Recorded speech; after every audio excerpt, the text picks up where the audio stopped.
Pimple নিয়ে যারা খুব দুশ্চিন্তায় আছেন, খুব কষ্টে আছেন, তাদের জন্য আজকের এই ভিডিওটা। পন্ডসের অয়েল কন্ট্রোল স্যালিসিলিক অ্যাসিড, এই ফেস ওয়াশটা পিম্পলের জন্য অনেক ভালো। যাদের প্রচুর প্রচুর পিম্পল কোনোভাবে ভালো হয় না, তারা এই ফেস ওয়াশটা একবার ট্রাই করে দেখুন। এটার দামও খুব বেশি না, এটার এমআরপি 200 টাকা, কিন্তু আমরা 180 টাকা করে বেচতেছি। এটা অন্তত একবার ইউজ করে দেখবেন যাদের পিম্পল আছে।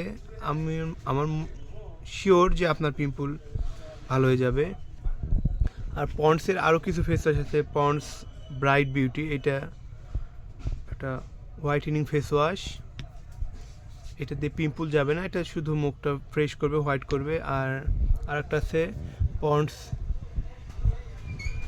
পিওর হোয়াইট ফেস ওয়াশ, এটা যাদের অনেক কালো ফেস, তাদের ফেসটা কালো রিমুভ করবে। অনেক ভালো এই ফেস ওয়াশটা।